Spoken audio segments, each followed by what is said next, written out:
Hello everyone, welcome to my channel. আজকের গল্পটি Schwann নামের একটি 14 বছরের ছেলের হঠাৎ করে একদিন স্কুলে সে ছেলে হওয়ার সত্ত্বেও তার মাসিক হওয়া শুরু হয়ে যায়। এই অদ্ভুত সমস্যার কথা সে তার মা বাবাকেও বলতে পারে না লজ্জায়। একদিন সোয়ানের বাবা মা বিষয়টি জেনে যায় আর তাকে হসপিটালে নিয়ে যায়। কিন্তু এরপর সোয়ানের সাথে যা যা হয় তার শেষ পর্যন্ত আপনার হৃদয়ে নাড়া দিয়ে যাবে। এটা একটা সত্য ঘটনার উপরে ইন্সপায়ার্ড হয়ে বানানো মুভি, অর্থাৎ এই সেম ঘটনাগুলো সত্যি কারোর সঙ্গে ঘটেছিল। আর এই গল্পটা হচ্ছে সেই সময়ের গল্প যখন কোথাও অপারেশনের মাধ্যমে কাউকে ছেলে থেকে মেয়ে বানানোর সার্জারির প্রচলন শুরু হয়নি। এখন অবশ্য এটা অ্যাভেলেবল হয়ে গেছে, যে কেউ চাইলে এখন সার্জারি করে ছেলে থেকে মেয়ে হয়ে যেতে পারে। কিন্তু কিছু বছর আগে এই অপারেশনের প্রচলন শুরু হয়নি। এটা সেই সময়ের গল্প। আশা করছি গল্পটা আপনাদের ভালো লাগবে। তো চলুন তাহলে এবার সরাসরি মূল গল্পে চলে যাচ্ছি। তো সিনেমার শুরুতে আমাদের সোয়ান নামের একটা ছেলেকে দেখানো হয়। সে মাত্র ঘুম থেকে উঠেছে। তখন তার অনেক পেট ব্যথা শুরু হয়। কিছুক্ষণ পর সোয়ানের মা তার দরজায় নক করে যে এত বেলা হয়ে গেছে, তুমি এখনো ঘুম থেকে উঠছো না কেন? স্কুলের জন্য দেরি হয়ে যাবে, তাড়াতাড়ি ওঠো। এরপর সোয়ান উঠে এসে ফ্রেশ হয়ে তার পরিবারের সাথে খেতে বসে। কিন্তু এখানেও তার প্রচন্ড পেট ব্যথা করছিল, এজন্য সে খেতে পারছিল না। সোয়ানের মা জিজ্ঞেস করে, তোমার কি হয়েছে, এমন করছো কেন? সোয়ান বলে, আমার পেটে অসহ্য ব্যথা করছে। এটা শুনে সোয়ানের মা তাকে পেট ব্যথার ওষুধ দেয়। এরপর সোয়ান তার স্কুলে চলে আসে। এখানেও তারা অনেক পেটে ব্যথা করছিল। কিছুক্ষণ পর সে স্কুলের বাথরুমে হিসু করতে যায়। কিন্তু যখন সে হিসু করছিল তখন তার প্রাইভেট পার্ট দিয়ে রক্ত বের হচ্ছিল, মেয়েদের মাসিকের মতো। তখন এখানে সোয়ানের কিছু বন্ধু চলে আসে আর তারা সোয়ানকে এই অবস্থায় দেখে বলে, তোমার তো মেয়েদের মতো মাসিক হচ্ছে। এটা শুনে সোয়ান অনেক লজ্জা পেয়ে যায় আর লজ্জা এখান থেকে দৌড়ে পালিয়ে যায়। এরপর সে স্কুল থেকে ফিরে তার সমস্যার ব্যাপারে ইন্টারনেটে সার্চ করছিল যাতে সে কোনো সমাধান পেয়ে যায়। কিন্তু অনেক খুঁজেও তার এই সমস্যার সমাধান সে কোথাও পাচ্ছিল না। অপরদিকে তার পেটে আগের মতোই ব্যথা হচ্ছে। এরপর সে যখন তার বাবা মায়ের সাথে দুপুরের খাবার খেতে বসেছিল তখন তার বাবা সোয়ানকে জিজ্ঞেস করেন, তোমাদের ফাইনাল পরীক্ষা কবে থেকে শুরু হচ্ছে? কিন্তু সোয়ান তার বাবার এই প্রশ্নের জবাব না দিয়ে আবারও দৌড়ে বাথরুমে চলে যায়। এটা দেখে সোয়ানের বাবা মা অবাক হয়ে যায় যে ছেলের কি হয়েছে, সে এভাবে বাথরুমের দিকে ছুটে গেল কেন। এজন্য সোয়ানের মাও বাথরুমে তার ছেলের কাছে যান আর এখানে এসে তিনি সোয়ানের ইউরিনের জায়গায় রক্ত দেখতে পান। এটা দেখে তিনি ঘাবড়ে যান আর চিৎকার করতে শুরু করেন। চিৎকার শুনে সোয়ানের বাবাও এখানে চলে আসেন আর তিনিও তার ছেলের সমস্যার ব্যাপারে সবকিছু জেনে যান। এরপর তারা তাকে হসপিটালে নিয়ে আসেন আর এখানে একজন ডক্টর সোয়ানকে চেক আপ করার পর জানান, বেশি চিন্তার কিছু নেই, আমি কিছু মেডিসিন লিখে দিচ্ছি, এগুলো খাওয়ার পর আপনাদের ছেলে ঠিক হয়ে যাবে। এরপর তারা সোয়ানকে নিয়ে নিজেদের বাসায় ফিরে আসে। পরের দিন সোয়ান যখন স্কুলে আসে তখন তার বন্ধুরা তাকে নিয়ে মজা উড়াচ্ছিল যে তোমার মাসিক কি ঠিক হয়ে গেছে, দেখো আবার রক্ত মাখিয়ে স্কুলের ব্রেঞ্চ নষ্ট করে ফেলো না যেন। সোয়ানের বন্ধুদের এমন কথা শুনে সোয়ানের অনেক লজ্জা লাগে। এরপর আমাদের 1 মাস পরের দৃশ্য দেখানো হয়। আমরা দেখতে পাই সোয়ান তার স্কুলে রয়েছে আর আজকেও তার আবার শরীর খারাপ লাগছে আর তখন স্কুলে পিটি করানো হচ্ছিল। কিন্তু সোয়ান তো তার এই অবস্থা নিয়ে পিটি করতে পারবে না, এজন্য সে তার স্যারের কাছে গিয়ে ছুটি চায়। কিন্তু স্যার তাকে ছুটি দিতে রাজি হন না, কারণ স্যার তো জানেন না তার সমস্যার কথা। স্যার ভেবেছে সোয়ান পিটিতে ফাঁকি দেওয়ার বাহানা খুঁজছে, এজন্য তিনি তাকে জোর করে দৌড়ের প্র্যাকটিস করতে পাঠান। এরপর যখন সোয়ান দৌড়াচ্ছিল হঠাৎ করে সে বেহুশ হয়ে পড়ে যায়। এরপর সোয়ানের স্যার সোয়ানকে উঠিয়ে স্কুলের মেডিকেল রুমে নিয়ে যান আর এখানে এসে তিনি যা দেখতে পান তা দেখে তিনি পুরোপুরি অবাক হয়ে যান। তিনি দেখতে পান সোয়ানের পিরিয়ড হয়েছে, কিন্তু তিনি এটা বুঝতে পারেন না যে একটা ছেলের কিভাবে পিরিয়ড হতে পারে। এটা তো অসম্ভব। বিষয়টা গুরুতর হওয়ার জন্য তিনি সোয়ানের বাবা মাকে ফোন করে স্কুলে আসতে বলেন। সোয়ানের বাবা মা কিছুক্ষণের মধ্যেই স্কুলে চলে আসেন। স্কুলে এসে নিজের ছেলের এই অবস্থা দেখে তারা কান্নায় ভেঙে পড়েন। এরপর তারা তাদের ছেলেকে শহরের সবচেয়ে বড় এবং সবচেয়ে নামকরা হসপিটালে নিয়ে যান তাদের ছেলের ভালো করে চেক আপের জন্য, কারণ বিষয়টা হেলাফেলা করার মতো নয়। এরপর হসপিটালে সোয়ানের অনেক বড় টেস্ট করা হয়। এরপর এখানের ডক্টর, যার নাম হচ্ছে ডক্টর লি, তিনি সমস্ত রিপোর্ট চেক করার পর সোয়ানের বাবা মাকে জানান, আমি আপনাদের সাথে একে একটু কথা বলতে চাই, আপনাদের ছেলেকে এই কথাগুলো শোনার জন্য সামনে রাখা যাবে না। এরপর সোয়ানের বাবা মা সোয়ানকে বাইরে রেখে একান্তে ডক্টরের সাথে কথা বলতে যান। এখানে ডক্টর সোয়ানের বাবা মাকে জানায়, আপনারা ভয় পাবেন না, অতিরিক্ত ভয়ের কিছু নেই, আপনাদের ছেলের খুবই আনকমন একটি অসুখ হয়েছে। এটাকে সরাসরি অসুখ বলাও ঠিক হবে না, কারণ এটা তার জন্মগতভাবে এসেছে। সোয়ানের বাবা মা বলেন, আপনি কি বলছেন, আমরা কিছুই বুঝতে পারছি না ডক্টর। ডক্টর বলেন, সাধারণ একজন মানুষের শরীরে এক ধরনের হরমোন থাকে, এক ধরনের রিপ্রোডাক্টিভ সিস্টেম থাকে, যেমন ছেলেদের শরীরে থাকে পুরুষ হরমোন এবং মেয়েদের শরীরে থাকে নারী হরমোন। কিন্তু আপনাদের ছেলের শরীরে পুরুষ এবং নারী হরমোন দুটোই রয়েছে, এজন্য তার বয়স বাড়ার সাথে সাথে তার পিরিয়ড হওয়া শুরু হয়েছে। তবে আপনারা চাইলে এর চিকিৎসাও রয়েছে। সোয়ানের বাবা মা কেমন চিকিৎসা রয়েছে জানতে চান? ডক্টর বলেন, আমরা আপনাদের ছেলেকে ভালো করে টেস্ট করে দেখব তার শরীরে নারী হরমোন বেশি আছে নাকি তার শরীরে পুরুষ হরমোন বেশি আছে। যদি পুরুষ হরমোন বেশি থাকে তাহলে অপারেশন করে তার শরীরে যতটুকু নারী হরমোন আছে সেটা আমরা নষ্ট করে ফেলবো, এরপর সে সুস্থ স্বাভাবিক হয়ে যাবে। আর যদি নারী হরমোন বেশি মাত্রায় থাকে তাহলে তার শরীরের পুরুষ হরমোন নষ্ট করে ফেলতে হবে এবং তার পুরুষাঙ্গ কেটে ফেলে দিতে হবে এবং তার শরীরের প্রাইভেট পার্ট মেয়েদের শরীরের মতো করে দেওয়া হবে। এক কথায় সোয়ানকে একজন ছেলে থেকে পুরোপুরি একজন মেয়েতে কনভার্ট করে দেওয়া হবে। আর যদি তা না করা হয়, অর্থাৎ তাকে যদি এভাবেই থাকতে দেওয়া হয়, তাহলে দুটো হরমোন মিক্স হয়ে তার শরীরে ক্যান্সারের সৃষ্টি হবে এবং সে মারা যাবে। এসব শুনে সোয়ানের বাবা ও মা অনেক ভয় পেয়ে যান। তারপরও ছেলের যেহেতু সমস্যা, এজন্য ডক্টরের বলা টেস্ট তো করাতেই হবে। এরপর যখন সোয়ানের বাবা মা সোয়ানকে নিয়ে বাসায় ফিরে যাচ্ছিল, তখন সোয়ান তার বাবাকে জিজ্ঞেস করে, বাবা আমার কি হয়েছে? সোয়ানের বাবা বলেন, তেমন কিছু না, ছোট একটা ইনফেকশন হয়েছে, চিন্তা করো না। সোয়ানের বাবা তাকে এভাবে সান্ত্বনা দিলেও সোয়ানের মন একটু শান্ত হয় না। পরের দিন সোয়ানের বাবা মা সোয়ানকে আবার হসপিটালে নিয়ে আসেন চেকআপের জন্য। এখানে চেকআপের রিপোর্ট থেকে ডক্টর জানান সোয়ানের শরীরে নারী হরমোন বেশি মাত্রায় আছে, এজন্য খুব দ্রুত তার অপারেশন করতে হবে এবং তার শরীরের পুরুষ হরমোন নষ্ট করে ফেলতে হবে এবং তার পুরুষাঙ্গ কেটে ফেলতে হবে। তা না করা হলে তার ক্যান্সার হয়ে সে খুব শীঘ্রই মারা যাবে। এটা শুনে সোয়ানের বাবা মা ভয় পেয়ে যান। তারা চান না তাদের একমাত্র ছেলে মারা যাক, এজন্য তারা বুকে পাথর চাপা দিয়ে সোয়ানের অপারেশন করার জন্য ডক্টরকে অনুমতি দিয়ে দেন। এরপর সোয়ানকে অপারেশন থিয়েটারে নিয়ে যাওয়া হয়, কিন্তু সোয়ান এখনো জানে না একটু পর তার সাথে কি করা হবে। এদিকে ডক্টর লি একজন লোকের সাথে বাইরে কথা বলছিলেন। তিনি ডক্টর লিকে এই অপারেশন করতে মানা করছিলেন, কিন্তু ডক্টর লি তাকে বলছিলেন আমাকে এই অপারেশনটা করতেই হবে। এখানে এই লোকটি ডক্টর লিকে কেন সোয়ানের অপারেশন করতে মানা করছেন সেটা আপনারা গল্পের শেষে জানতে পারবেন। যাই হোক, এখন পর্যন্ত যেহেতু এমন অপারেশন এর আগে কোথাও করা হয়নি, এর জন্য এই হসপিটালে প্রথমবারের মতো এমন অপারেশন করা হচ্ছে জেনে মিডিয়ার অনেক সাংবাদিকরা এই হসপিটালে চলে আসে। আর তারা সোয়ানের কাছে গিয়ে সার্জারির আগে তার প্রাইভেট পার্টের কিছু ছবি তুলছিল। সোয়ান এমন অবস্থায় পড়ে অনেক লজ্জা পাচ্ছিল, আর এত কম বয়সে এমন একটি অবস্থার মুখোমুখি হয়ে সে অনেক ভয় পাচ্ছিল। এরপর সোয়ানকে সার্জারির মাধ্যমে ছেলে থেকে মেয়ে বানানোর অপারেশন শুরু হয়, এজন্য তাকে ইনজেকশন দিয়ে বেহুশ করে ফেলা হয়। তারপর যখন তার জ্ঞান ফেরে সে বুঝতে পারে অপারেশনের মাধ্যমে তার পুরুষাঙ্গ কেটে ফেলা হয়েছে এবং তার প্রাইভেট পার্ট মেয়েদের মতো করে দেওয়া হয়েছে। শুধু তাই নয়, ডক্টর সোয়ানের জন্য এমন কিছু মেডিসিন দেন যেগুলো খেলে আস্তে আস্তে তার ব্রেস্ট বড় হতে থাকবে। এক কথায় কিছু মাস পরেই একটা সাধারণ মেয়ে আর সোয়ানের মধ্যে আর কোনো পার্থক্য থাকবে না। সোয়ানের এমন অপারেশন হয়েছে এটা জানতে পেরে সোয়ান অনেক কষ্ট পায়, সে অনেক কান্না করে। একবার ফিল করুন, আপনার যদি এমন অপারেশন করা হয় তাহলে আপনার কেমন ফিল হবে। ঠিক তেমনই সোয়ানের ফিল হচ্ছে।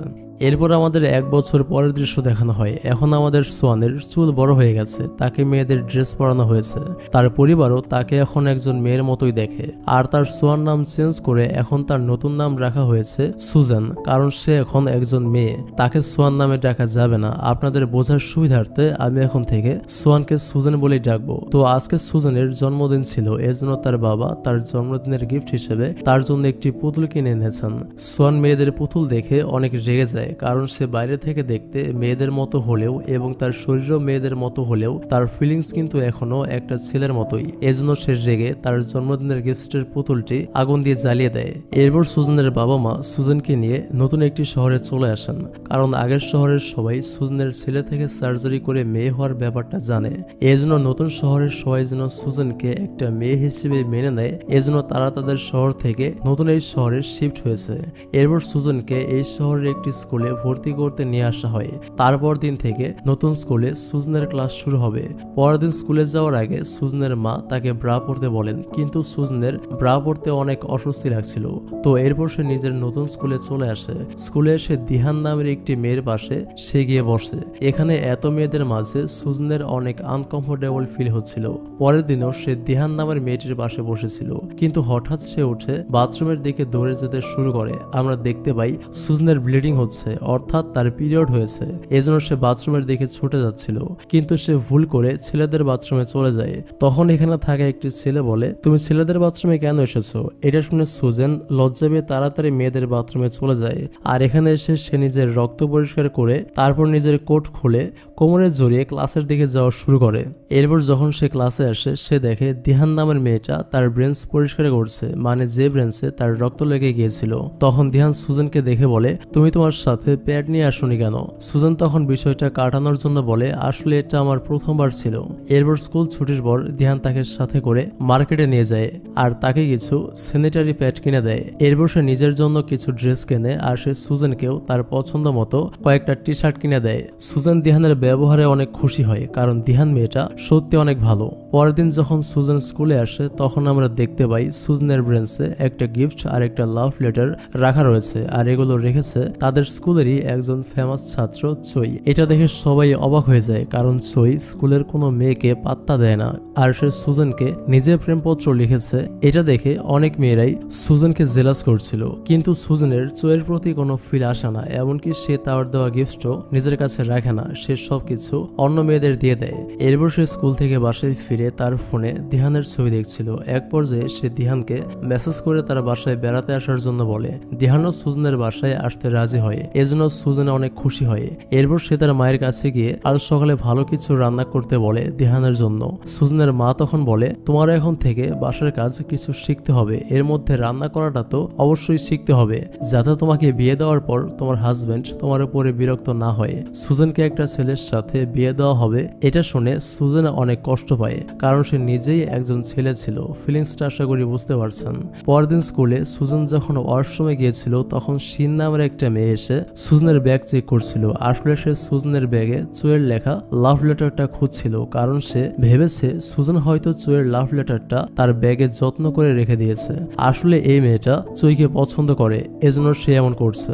কিন্তু সে সুজনের ব্যাগে চুয়ের লাভ লেটার খুঁজে পায় না, বরং সে কিছু ওষুধ খুঁজে পায়। পাশেই দিহান বসেছিল, আর দিহান যেহেতু সুজনের বান্ধবী এজন্য সে তাকে সুজনের পারমিশন ছাড়া তার ব্যাগ হাতাহাতি করতে নিষেধ করছিল। তখন এই মেয়েটি সুজনের ওষুধের একটা ছবি তার ফোনে তুলে নেয় আর দিহানকে বলে, এটা নিশ্চয়ই চেহারা সুন্দর করার মেডিসিন। সুজন হয়তো এই ওষুধটা খেয়েই নিজের চেহারা এত সুন্দর করে রাখে। আমার আন্টি একজন ডক্টর, আমি তাকে দেখে জানবো এটা কিসের ওষুধ।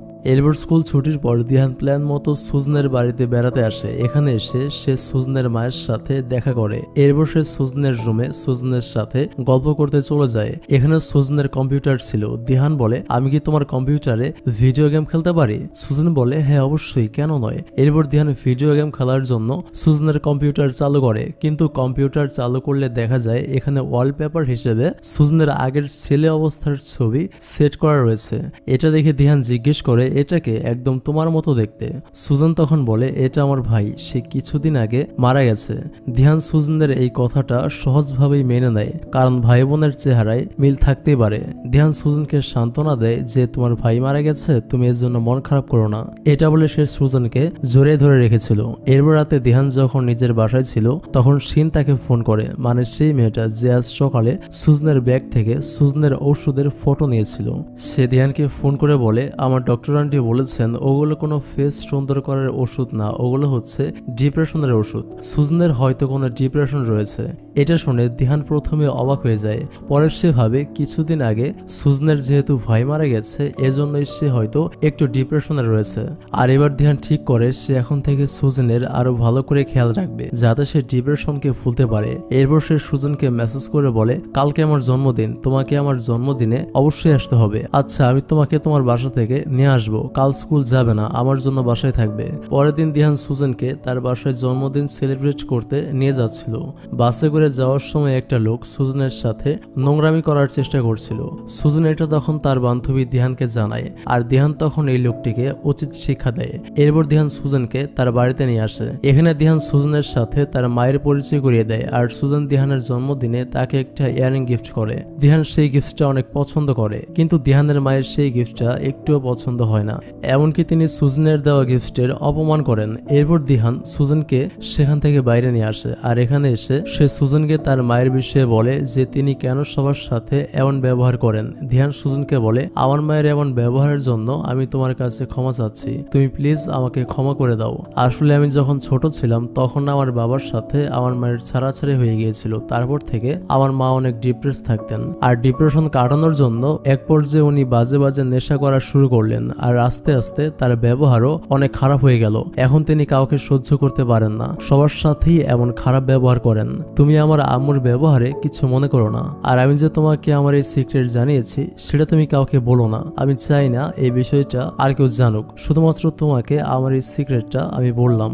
এবার সুজেন ভাবে দিহান যেহেতু তাকে তার সব কথা খুলে বলে, সে যেহেতু তার বেস্ট ফ্রেন্ড, আর সে যেহেতু তার কাছে কিছু লুকায় না, এজন্য তারও দিহানের কাছে কিছু লুকানো উচিত না। তাকেও তার বিষয়ে সব সত্য কথা দিহানকে বলে দেওয়া উচিত, কারণ সেই কথাগুলো আর নিজের মধ্যে চেপে রাখতে পারছে না। সে কাউকে তার কষ্টের কথাগুলো বলে হালকা হতে চায়। এজন্য দিহানের চেয়ে বিশ্বস্ত আর ভালো বন্ধু আর কেউ হতে পারে না। এজন্য সে আজ দিহানকে তার ছেলে থেকে মেয়ে হয়ে যাওয়ার সমস্ত ঘটনা খুলে বলে। দিহান সুজেনের এইসব কথা কিছুই বুঝতে পারছিল না, এজন্য সুজেন তাকে শুরু থেকে সবকিছু A to Z খুলে বলে যে প্রথমে সে একটি ছেলে ছিল, কিন্তু একদিন স্কুলে তার পিরিয়ড হওয়া শুরু হয়ে যায়। তারপর যখন তার বাবা মা বিষয়টি জানতে পারেন তখন তারা তাকে হসপিটালে নিয়ে যান, আর হসপিটালের ডক্টর জানান সুজেনের শরীরে পুরুষ হরমোনের থেকে নারী হরমোন বেশি মাত্রায় রয়েছে। এজন্য তাকে সুস্থ সুন্দর একটা জীবন দিতে হলে সার্জারির মাধ্যমে তার পুরুষাঙ্গ কেটে ফেলতে হবে এবং তার শরীর হুবহু একটি মেয়ের মতো করে দেওয়া হবে। অপারেশনের আগ পর্যন্ত সে কিছুই জানতো না, তাকে বেহুশ করে অপারেশন করা হয়েছিল। অপারেশনের পর সে যখন জানতে পারলো যে সে ছেলে থেকে পুরোপুরি একজন মেয়ে হয়ে গেছে, তখন সে অনেক কষ্ট পেয়েছিল। সবটা শুনে দিহান অবাক হয়ে সুজেনের দিকে তাকিয়ে থাকে। সুজেন ভাবছিল এবার হয়তো দিহান তার সাথে আর ফ্রেন্ডশিপ রাখবে না, সে হয়তো সুজেনকে ঘৃণা করবে, কিন্তু না, এটা হয় না। সে এরপরেও সুজেনকে জড়িয়ে ধরে আর বলে, চিন্তা করো না, আমি তোমার এই সিক্রেট কাউকে জানাবো না, তুমি সবসময় আমার বেস্ট ফ্রেন্ড হয়ে থাকবে। পরের দিন স্কুলে সকল ছাত্রছাত্রী স্কুল পরিষ্কার করছিল, তখন চই সুজেনের কাছে এসে বলে, তোমার কাজ করতে হবে না, আমি তোমার কাজটা করে দিচ্ছি, যাও। এরপর সুজেন শিনের কাছে যায় আর তার কাজে সাহায্য করতে চায়, কিন্তু শিন তাকে ক্লাসের সবার সামনে ইনসাল্ট করে।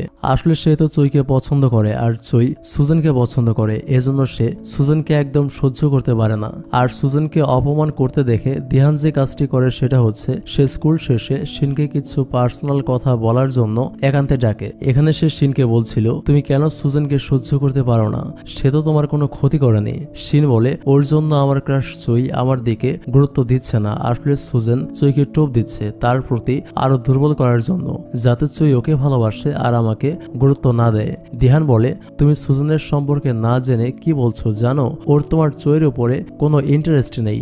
আচ্ছা, তুমি যদি আমাকে প্রমিস করো যে আমি এখন যে কথাটি তোমাকে বলবো সেটা তুমি কাউকে বলবে না, তাহলে আমি তোমার মনের সন্দেহ দূর করার জন্য একটা কথা বলতে পারি।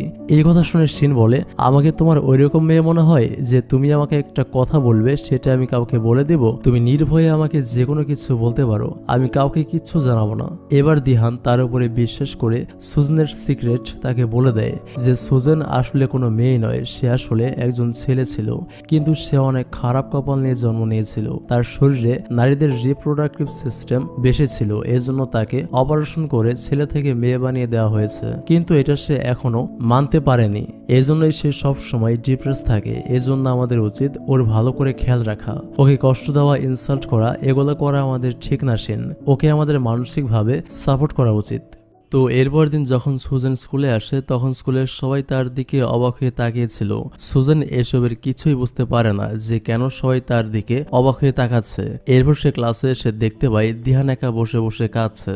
মানে ব্যাপারটা হয়েছে কি, দিহান যে কালকে শিনকে বিশ্বাস করে তাকে সুজনের সিক্রেট বলেছিল, শিন সিক্রেটটা জেনে স্কুলের সবার মাঝে ছড়িয়ে দিয়েছে। এজন্য সে কান্না করছে, কারণ তার ভুলের জন্যই এমনটা হয়েছে। দিহান সুজনের কাছে ক্ষমা চাইতে থাকে যে আমাকে মাফ করে দাও, আমি ভাবতেও পারিনি এমনটা হবে, তুমি আমাকে প্লিজ ক্ষমা করে দাও। তখন শিন সুজনের কাছে এসে বলে, আমি কখনো কল্পনা করতে পারিনি যে তুমি একটা হিজড়া হবে। এটা শুনে সুজনের মুখ ফ্যাকাশে হয়ে যায়। ক্লাসের সবাই সুজনকে ইনসাল্ট করতে থাকে, তাকে উল্টাপাল্টা কথা বলে খেপাতে শুরু করে। সুজেন এসবের থেকে বাঁচতে কাঁদতে কাঁদতে বাথরুমের দিকে দৌড়ে যায়, কিন্তু এখানেও কিছু মেয়ে সুজনের কাছে চলে আসে। তারা সুজনকে ধরে জোর করে তার কাপড় খুলে তাকে চেক করতে শুরু করে। সুজেন এসবের জন্য অনেক কান্না করছিল। তখনই দিহান এখানে চলে আসে আর সবাইকে এসব করতে বাধা দেয়। এরপর দিহান তাকে জড়িয়ে ধরে, কিন্তু সুজেন রাগ করে তাকে ধাক্কা দিয়ে ফেলে সেখান থেকে চলে যায়। এরপর সে কাঁদতে কাঁদতে নিজের বাসায় চলে আসে। সুজনের মা সুজনকে কান্না করতে দেখে জিজ্ঞেস করেন, তোমার কি হয়েছে? কিন্তু সুজেন তার মায়ের কথার কোনো উত্তর না দিয়ে নিজের রুমে গিয়ে ভেতর থেকে দরজা লক করে দেয়। পরের দিন দিহান যখন স্কুলে আসে তখন সে লক্ষ্য করে সুজেন আজকে স্কুলে আসেনি। কিছুক্ষণ পর ক্লাসে ম্যাডাম এসে বলেন, তোমরা সুজেনকে কাল যেভাবে অপমান করেছো এজন্য সুজেন এরপর আর স্কুলে আসবে না। এটা শুনে দিহানের আরো মন খারাপ হয়ে যায়। এদিকে আমাদের সুজেনকে দেখানো হয় সে 2 দিন ধরে নিজেকে নিজের রুমে আটকে রেখেছে। এজন্য সুজনের মা অনেক চিন্তিত হয়ে যান আর তিনি ডক্টরকে ফোন করে সবকিছু বলেন। সবকিছু শুনে ডক্টর বলেন, আমি এখন আমেরিকাতে রয়েছি, আপনারা আমার হসপিটালে গিয়ে সুজনের আরো একবার টেস্ট করান, আমি আমেরিকা থেকে এসে ওকে দেখব। আসলে ডক্টরের এখন অনেক নাম কাম হয়েছে, কারণ সে সুজনের এত বড় অপারেশন করার জন্য অনেক ফেমাস ডক্টর হয়ে গেছে। এজন্য দেশের বাইরে থেকেও তাকে এখন বিভিন্ন চিকিৎসার জন্য ডাকা হয়। তার ধারাবাহিকতায় এখন তিনি আমেরিকাতে রয়েছেন। এরপরের দৃশ্যে আমাদের দেখানো হয় সুজনের মা সুজনকে নিয়ে এই শহর ছেড়ে চলে যাচ্ছেন, কারণ এই শহরের সবাই সুজনের ব্যাপারে জেনে গেছে। সবাই এখন বাইরে গেলে সুজনকে পেরেশান করবে, এজন্য তিনি সুজনকে নিয়ে এই শহর ছেড়ে চলে যাচ্ছেন। যাওয়ার আগে সুজনের ফোনে দিহানের অনেকগুলো মেসেজ আসছিল, সে তার সাথে একবার দেখা করতে চাচ্ছিল, কিন্তু সুজেন দিহানের নাম্বার ব্লক লিস্টে ফেলে দেয়, কারণ সে দিহানের সাথে কথা বলতে চায় না। পরের দিন সুজনের মা তাকে হসপিটালে চেক আপ করাতে নিয়ে যান। এখানে ডক্টর লির অ্যাসিস্ট্যান্ট সুজনকে বলে, অ্যাস্ট্রোজেন তোমার শরীরে ভালোই কাজ করছে। সুজেন তখন বলে, কিন্তু আমি তো শুধুমাত্র ডিপ্রেশনের ওষুধ খাই। আর তখন সে জানতে পারে ডক্টর লির কথা মতো সুজনের মা তাকে ডিপ্রেশনের ওষুধের বোতলে অ্যাস্ট্রোজেনের ট্যাবলেট ভরে দিত, যাতে সে পরিপূর্ণ একজন মেয়ে হয়ে যায় আর সে বাচ্চার জন্ম দিতে পারে। এটা জেনে সুজনের অনেক কষ্ট লাগে। এরপর সুজনকে বাড়িতে নিয়ে আসা হয়। গভীর রাতে ঘুমের মধ্যে সে আজ দুঃস্বপ্ন দেখে জেগে ওঠে। সে স্বপ্ন দেখেছিল সে একটা সমুদ্রের পাড়ে দাঁড়িয়েছিল, কিন্তু হঠাৎ সে সমুদ্রের পানিতে ডুবে যেতে শুরু করেছিল। এই দুঃস্বপ্নটা দেখে সে ঘুম থেকে জেগে ওঠে। গভীর রাতে একা একা চিৎকার করে কান্না করতে থাকে। তার কান্নার আওয়াজ শুনে তার বাবা মা তার কাছে ছুটে আসেন। তখন সুজেন তার বাবা মাকে রাগ দেখিয়ে বলে, আপনারা কেন আমাকে না জানিয়ে আমার সার্জারি করালেন? সুজনের মা বলে, ডক্টর বলেছিল খুব দ্রুত তোমার অপারেশন না করলে তোমার শরীরে মেয়েদের রিপ্রোডাক্টিভ সিস্টেম আর ছেলেদের রিপ্রোডাক্টিভ সিস্টেম দুইটা ব্যালেন্স করতে পারবে না, খুব শীঘ্রই তুমি ক্যান্সার হয়ে মারা যাবে। সুজেন বলে, আপনারা কি একবারও জানতে চেয়েছেন আমার কি ফিল হয়, আমি কি হতে চাই? আপনারা আমার জীবনটা কেন নষ্ট করলেন? এসব শুনে সুজনের বাবা মা অনেক কান্নাকাটি করেন। বেশ কিছুদিন পর ডক্টর লি আমেরিকা থেকে ফিরে আসেন। এরপর সুজেন ডক্টর লি এর সাথে দেখা করতে তার বাসায় যায় আর তার বাসায় গিয়ে বলে, আপনি কেন আমার অপারেশন করলেন? ডক্টর বলে, যাতে তুমি পরিপূর্ণ একজন মেয়ে হতে পারো। আমাদের সমাজে 2 ধরনের মানুষ হয়, পুরুষ এবং নারী। তোমার মধ্যে 2 ধরনেরই হরমোন ছিল, এজন্য আমি তোমার সার্জারি করে তোমার ভেতরের পুরুষ হরমোন নষ্ট করে ফেলেছি, কারণ নারী হরমোনের তুলনায় পুরুষ হরমোন অনেক কম ছিল। সুজেন বলে, আমি জানি আমার মধ্যে পুরুষ হরমোন অনেক বেশি ছিল আর নারী হরমোন অনেক কম ছিল। আপনি চাইলেই অপারেশন করে নারী হরমোন নষ্ট করে আমাকে একজন ছেলে হিসেবে রাখতে পারতেন, কিন্তু আপনি এটা করেননি ইচ্ছা করে, কারণ আপনাকে ফেমাস ডক্টর হতে হবে, অনেক নাম কামাতে হবে, সারা পৃথিবীতে আপনার জনপ্রিয়তা ছড়াতে হবে যে পৃথিবীর মধ্যে প্রথম কারো ট্রান্সজেন্ডার অপারেশন আপনি করেছেন। এতে করে সারা পৃথিবীতে আপনার জনপ্রিয়তা ছড়াবে যে আপনি প্রথমবার একজন ছেলেকে অপারেশন করে পরিপূর্ণ একজন মেয়ে বানিয়ে দিয়েছেন। যদি আমাকে ছেলে হিসেবে রাখতেন রাখতেন তাহলে আপনার এত জনপ্রিয়তা ছড়াতো না। নিজের জনপ্রিয়তা ছড়ানোর জন্য আপনি আমার জীবনটা কেন নষ্ট করলেন? সুজনের এই কথা শুনে ডক্টর অবাক হয়ে যায়। ডক্টর বলেন, তুমি এসব জানলে কিভাবে? সুজেন বলে, আপনি যখন আপনার বন্ধুর সাথে বাইরে কথা বলছিলেন তখন আমি সব শুনে ফেলেছিলাম, কিন্তু আমি তখনও বুঝতে পারিনি কি নিয়ে কথা বলছেন, কারণ আমি জানতাম না আমার অপারেশনের ব্যাপারে। কিন্তু পরবর্তীতে আপনাদের কথাগুলো নিয়ে আমি অনেক ভেবেছি, আর এগুলো বুঝতে আমার অনেক সময় লেগেছে যে আপনি ইচ্ছা করে আমার জীবনটা নষ্ট করেছেন।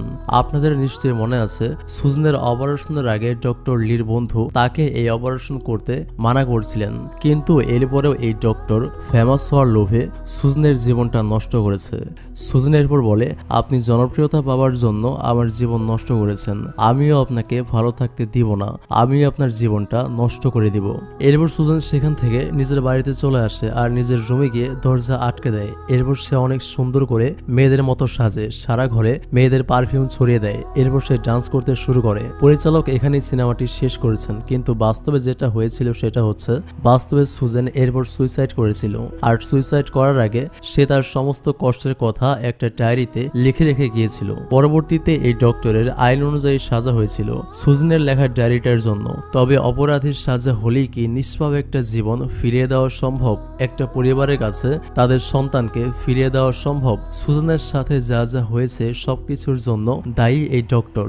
তিনি চাইলে সুজনকে সুন্দর একটা জীবন দিতে পারতেন, কিন্তু তিনি নিজের স্বার্থের জন্য সুজনকে জাস্ট ব্যবহার করেছেন।